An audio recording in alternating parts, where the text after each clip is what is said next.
What's going on, guys? It's 6 days after the walleye opener and we're heading out fishing. I guarantee you we're not going to see another boat. No one does what we do this time of year and no one fishes the spots we fish. We'll let you in on the secrets and maybe you'll catch a few more bigger walleye this season.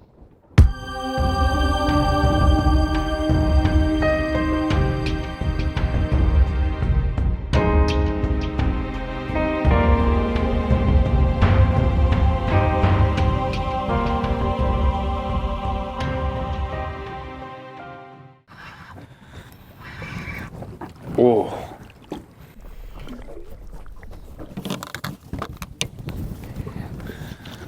Oh yeah, here's another good one.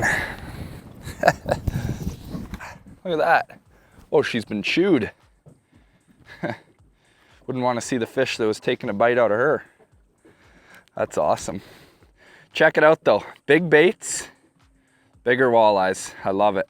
It's a nice fish. Look at the size of the head on her. Let's let her go.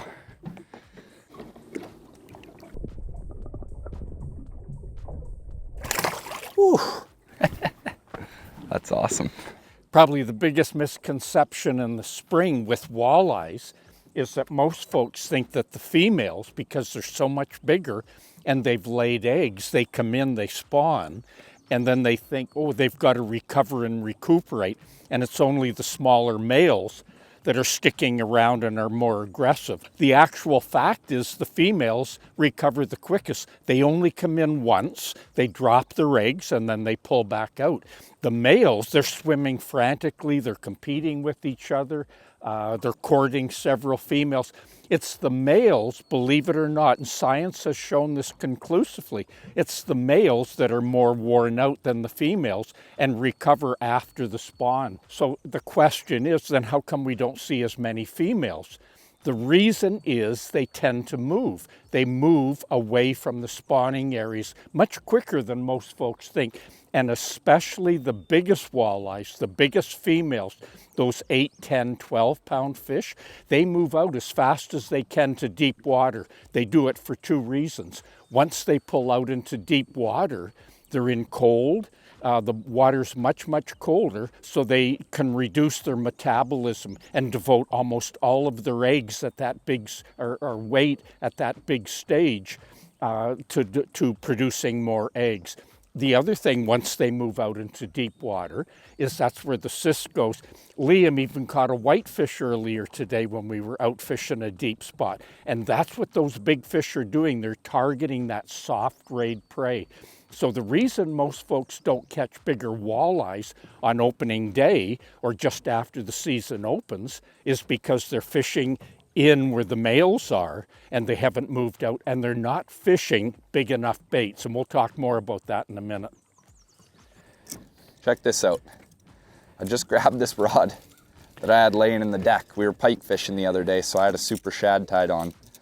But we think that's a big walleye bait. There's walleye food right there. You got another one, Gordo? I do. But yeah, don't be afraid to use, this is a 5.5-inch bait. We use 6, 7-inch swim baits all the time. There's no need to be shy when it comes to fishing big baits for walleyes. But this, a good size walleye, northern, musky, that is nothing. And we put on a 6-inch swim bait on a 3/4 ounce head, and we see that as metal and plastic. A walleye sees it like that, and an 8-pound walleye, 10-pound walleye, it's going to swallow that in one gulp.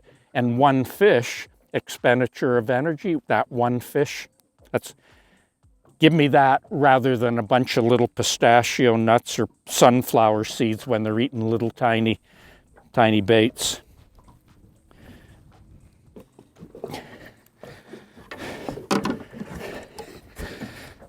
There's a good one.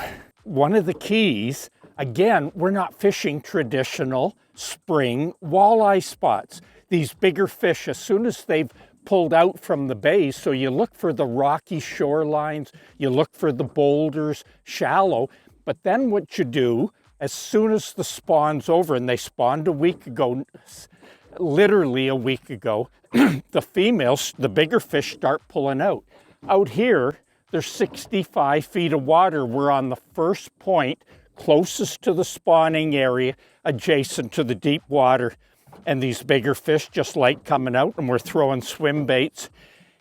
The two kind of rods that I like for this type of fishing are a 7'6" medium light. The reason that I like this is it's long and it's light, so I can throw sort of the more finessey swim baits if I am downsizing. I can throw like an 1/8 ounce bait quite a long way. I'm using 8-pound test for this. So this is kind of my more finessey with 8-pound test and 8-pound leader. This is for all my small stuff. And then for the big stuff, like when I'm fishing 6 to 7 inch swim baits with like up to 1 ounce heads, that's traditionally thrown on a bait caster. But actually what we love to do is throw them on heavier spinning gear. So this is a 7'3" medium. You can even bump it up to a medium heavy, but I find the medium is kind of that sweet spot where you have enough backbone to get the big hooks in, but it's still soft enough that you can launch baits a mile and get a good load when you're fighting fish. And then we're running that on 14-pound test just because the heads are so heavy. The 14-pound seems to work really well. The other cool thing about spinning reels for both of these setups is you get like traditionally way better drag systems, and it just helps you play fish. And again, that spinning rod helps you cast it a long way. It's so funny is I put down the swim bait and I put on a small leech, and it really was a small leech, and it's just like you target for walleyes. The bait you put on, the size of the bait you put on selects the size of the fish you're going to catch. Check this out, guys. I just caught a black and white walleye. Kind of cool, eh? This is actually a saw guy. So it's a mix between a sauger. You can tell because it's black and white, obviously. It's got the dots on the dorsal fin, and then it has a white tip. So this is actually a crossbreed between a walleye and a sauger. So it'll be a little more slow growing than a traditional walleye just because it is bred with a sauger, but kind of cool. Salt and pepper walleye. Oh, I got a good one, Gordo. I put that 5-inch swim bait on and get to sift through the smaller ones. Here's a good one. I'm gonna net him actually. Oh yeah, not bad. That's a better one. Here, I'll show you him. Just has the baits absolutely swallowed. Nice wally. That's what it's all about. We've been drilling at home, but you can select for the size of fish based on the size of your lure, and it's pretty crazy how accurate it can be. I'm gonna let this girl go. All right, guys, it's a wrap for the day. Everybody else is beating the bank, but look where we are, out in the main lake. I'll leave you with a little secret just before we go. If you're the first one to make it out to those spots after the spawn, it's all yours. Anyway, good luck.